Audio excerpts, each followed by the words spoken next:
அனைவருக்கும் வணக்கம். இந்த பதிவில் நாம் பார்க்கப் போவது தைப்பூச திருநாளில் முருகப்பெருமானின் அருளைப் பெறவும், வீடு நிலம் சொத்து சேர்க்கை உண்டாகவும் இருக்க வேண்டிய விரத வழிபாட்டு முறையினையும், என்னென்ன நைவேத்தியம் வைத்து வழிபட வேண்டும் என்பதையும் பார்ப்போம். முருகப்பெருமானின் அருளை பெறுவதற்கு ஏற்ற தினம் தைப்பூச திருநாளாகும். இந்த நாளில் முருகப்பெருமானுக்கு விரதம் இருந்து வழிபட்டால் தீராத வினைகள் தீரும், துன்பங்கள் அனைத்தும் நீங்கும். தைப்பூசம் அன்று முருகப்பெருமானுக்கு குறிப்பிட்ட முறையில் வழிபாடு செய்தால் முருகனின் அருள் மட்டுமின்றி நவகிரகங்களின் அருளும் கிடைக்கும். இதனால் துன்பங்கள், தடைகள் நீங்குவதுடன் அளவில்லாத நன்மைகளையும் தரும் மிகவும் சிறப்பு வாய்ந்த விரதம் தைப்பூச விரதமாகும். தை மாதத்தில் பௌர்ணமி திதியும் பூசம் நட்சத்திரமும் இணைந்து வரும் நாளிலேயே தைப்பூசம் விழா கொண்டாடப்பட்டு வருகிறது. தைப்பூசத்தில் முருகப்பெருமானுக்கு விரதம் இருந்து வழிபட்டால் வேண்டிய வரங்கள் கிடைக்கும், நினைத்தது நடக்கும், தீராத பிரச்சனைகளும் தீரும். இதனால் லட்சக்கணக்கான பக்தர்கள் தைப்பூசமன்று விரதம் கடைபிடிப்பது வழக்கம். முருகப்பெருமானின் தீவிர பக்தர்கள் 48 நாட்கள் விரதம் இருந்து முருகப்பெருமானை வழிபடுகின்றனர். தைப்பூசம் இந்த ஆண்டு பிப்ரவரி 11ஆம் தேதி செவ்வாய்க்கிழமை அன்று வருகிறது.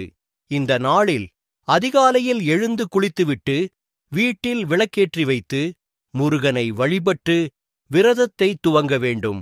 அருகில் இருக்கும் முருகன் கோவிலுக்கு சென்று விளக்கேற்றி முருகப்பெருமான் சன்னதியை 6 முறை சுற்றி வந்து வழிபட வேண்டும்.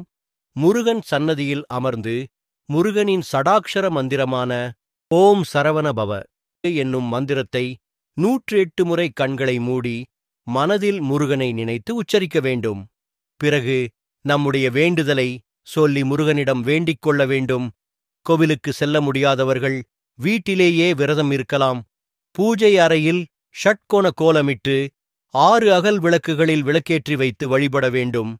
முருகனுக்குரிய மந்திரங்களை, பாடல்களை படித்து வழிபட வேண்டும். மனதார வழிபட்ட பிறகு விரதத்தை நிறைவு செய்ய வேண்டும். முருகனுக்குரிய ஓம் சரவண பவ மந்திரத்தை உச்சரித்தபடி இருக்க வேண்டும். ஜோதிட சாஸ்திரப்படி பூசம் நட்சத்திரம் என்பது மங்களகாரகனான குரு பகவான் உச்சம் பெறும் நட்சத்திரமாகவும் பௌர்ணமி சந்திரனுக்குரிய நாளாகவும், இந்த ஆண்டு தைப்பூசம் செவ்வாய் பகவானுக்குரிய செவ்வாய்க்கிழமையில் வருவது மிக மிக விசேஷம். ஜாதகத்தில் செவ்வாய் தோஷம் உள்ளவர்கள் தவறாமல் இந்த நாளில் வழிபட வேண்டும். தைப்பூசத்தன்று முருகப்பெருமானின் அருளுடன் குரு, சந்திரன், செவ்வாய் ஆகியோரின் அருளும் கிடைக்க சில குறிப்பிட்ட பொருட்களை முருகப்பெருமானுக்கு நைவேத்தியமாக படைத்து வழிபடுவது நீங்கள் கனவிலும் நினைத்து பார்க்க முடியாத அளவிற்கு நன்மைகளை அள்ளித்தரும். தைப்பூசம் அன்று பச்சரிசியில் மஞ்சள் கலந்து வைத்து அதன் மீது 6 அகல் விளக்குகள் ஏற்றி வைத்து வழிபட வேண்டும். அந்த 6 விளக்குகளுக்கு முன்பு 6 தாமரை மலர்கள் வைத்து வழிபட வேண்டும். முருகப்பெருமானுக்கு சர்க்கரை பொங்கலுடன் கருப்பு கொண்டை கடலை சுண்டல் செய்து நைவேத்தியமாக படைக்க வேண்டும். அதே சமயம் முருகப்பெருமானுக்கு செவ்வரளி மாலை சூட்டுவதும் செவ்வரளி மலர்களால் அர்ச்சனை செய்து வழிபடுவதும் மிக மிக சிறப்பானதாகும்.